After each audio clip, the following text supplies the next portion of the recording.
సరస్వతి స్వచ్ఛమైన పేరు. ఇండస్ట్రీలో నటిగా తనకంటూ స్పెషల్ ఫాలోయింగ్ సొంతం చేసుకున్న వరలక్ష్మి శరత్కుమార్ స్వీయ దర్శకత్వంలో నటించి నిర్మించిన సినిమా. ఈ మూవీ ప్రమోషనల్ కంటెంట్ చూసి పెద్ద ప్రయోగమే చేస్తోందనిపించింది. మార్చిలో థియేటర్లోకి వచ్చిన ఈ సినిమా ఎలా ఉంది? వరలక్ష్మి ప్రయోగంపై ప్రేక్షకుల రియాక్షన్ ఏంటో చూద్దాం.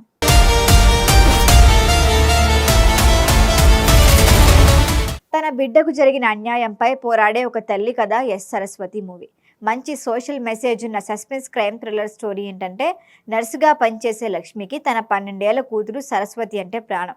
కూతురే లోకంగా బతికే లక్ష్మి ఆగస్టు 15న కూతురు పుట్టినరోజు కావడంతో స్వీట్లు కొనిచ్చి తానే స్వయంగా స్కూల్లో దింపేసి డ్యూటీకి వెళ్తుంది. సాయంత్రం వచ్చేసరికి స్కూల్లో కూతురు కనిపించదు. అసలు లక్ష్మి పేరుతో స్టూడెంట్ లేదని స్కూల్ యాజమాన్యం షాక్ ఇస్తుంది. లక్ష్మి మానసిక స్థితి సరిగ్గా లేదని పిచ్చిదాన్ని చేస్తారు. పోలీస్ స్టేషన్కి వెళ్ళినా లక్ష్మికి న్యాయం జరగదు. ఆ రోజు రాత్రి లక్ష్మికి కూతురు నుంచి ఫోన్ కాల్ వస్తుంది. తాను స్కూల్లోనే ఉన్నాని, 2 అంకుల్స్ తనపై లైంగిక దాడి చేశారని చెబుతుంది. కంగారుగా స్కూల్కి వెళ్ళిన లక్ష్మికి రక్తపు మడుగులో కూతురు కనిపిస్తుంది. హాస్పిటల్కి తరలించేలోగా సరస్వతి చనిపోతుంది.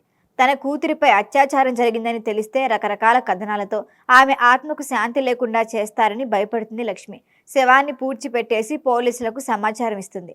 ఉదయం పోలీసులు వచ్చి తవ్వి చూస్తే శవం ఉండదు. న్యాయం చేయాలంటూ కోర్టును ఆశ్రయించినా ఎలాంటి సాక్ష్యం లేదని ఆ కేసును తీసుకునేందుకు ఎవ్వరూ ముందుకు రారు. అలాంటి సమయంలో లాయర్ రామానుజం ఈ కేసు వాదించేందుకు ముందుకొస్తాడు. అయితే సరస్వతికి 12 ఏళ్ల కూతురు లేదని తెలుసుకొని షాక్ అవుతాడు లాయర్. తన కూతురుపై అత్యాచారం చేసిన దుర్మార్గుల్ని వెంటాడి చంపేస్తుంది లక్ష్మి.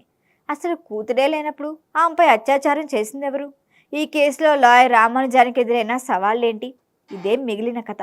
చిన్నారులపై జరిగే లైంగిక వేధింపుల్ని కళ్లకు కట్టినట్లు సోషల్ మెసేజ్ అందించే ప్రయత్నం చేసింది వరలక్ష్మి శరత్కుమార్.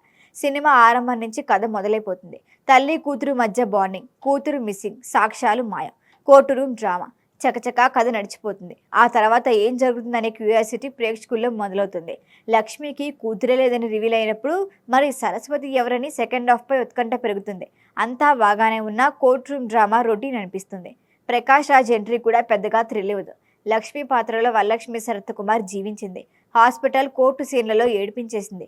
నటిస్తూ డైరెక్ట్ చేయడం అంటే మాటలు కాదు. ఇది తన ఫస్ట్ మూవీ అయినా అనుభవం ఉన్న దర్శక నిర్మాతల మంచి మార్కులే సొంతం చేసుకుంది. సినిమా మొత్తం అద్భుతం అనిపించినా సెకండ్ హాఫ్ పై మరింత కాన్సన్ట్రేట్ చేస్తుంటే బాగుండేది అనిపిస్తుంది. ఈ సినిమాకు తమన్ సంగీత దర్శకుడైనా అలా అనిపించదు. సాంగ్స్, బ్యాక్గ్రౌండ్ స్కోర్ గురించి చెప్పుకునేందుకు ఏం లేదు.